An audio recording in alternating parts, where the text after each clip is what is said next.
conserving water from the spring. Yes, it enables me to control the water in the drain sewers to some extent. Also, it can be used for all sorts of purposes. Like for drinking. Well, that too. But mostly to run different machines. Ah, like water mills. Exactly.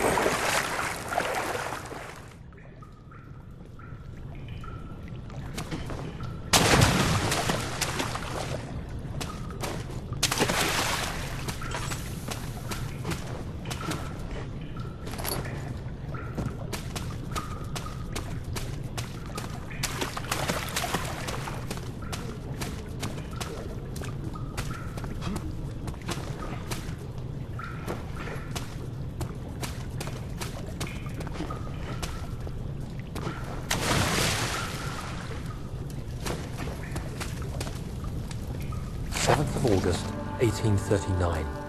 There is no denying that Alexander puts a lot of faith into what I can only describe as magic. I'm not surprised. Even while traveling across Europe, I assumed I would have to embrace the supernatural to save my mind and life. As a novice, I do everything in my power to stay focused and not dwell too much on my own doubts. Alexander woke me up early and told me it was time we got started on our work. He was obviously excited to get going, and we headed downstairs to the old dungeon where he preferred to attempt his rituals. It turns out that Alexander is a true Renaissance man, paralleled only by Da Vinci, I'm sure. He showed me several rooms fitted for specific research, such as anatomy studies, alchemy, and botany.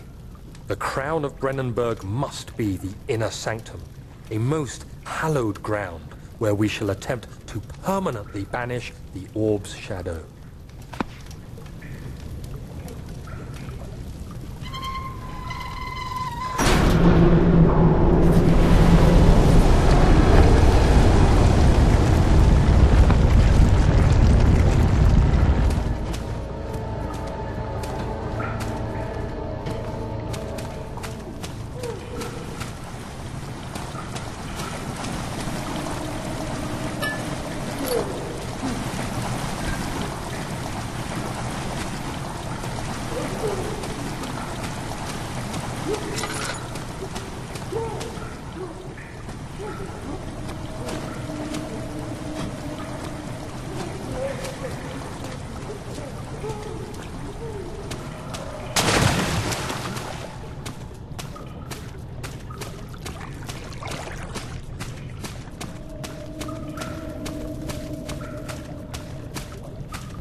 August 1839.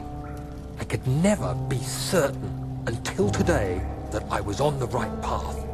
Using my orb, Alexander managed to channel its power unto us. The inner sanctum flared with blue, fiery light, and I could feel the same things I felt in the dark chamber in Algeria. It was like standing in a mad whirlpool of impressions. It was terrifying. But Alexander kept calm and wielded strange tools of science in order to tame the storm. Suddenly, the blue light was stained by strains of red, and the walls burst with pulsating tissue resonating with the scene. Alexander quickly covered the orb in some cloth, and the unspeakable thing vanished. Apparently, the orb's shadow is closer than Alexander thought. He said I should prepare for a warding ritual tomorrow. I'm not sure what he expects, but I have a bad feeling about this.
9th of August, 1839. It is still early, and Alexander is busy preparing for the ritual later today.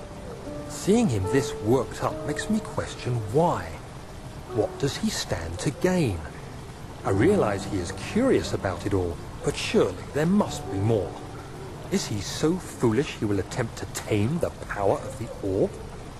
I must admit that yesterday, when Alexander flooded the inner sanctum with blue light, I realized we had but graced the orb's true potential. This might turn out to be more than escaping a creeping shadow. It might be the beginning of something truly extraordinary.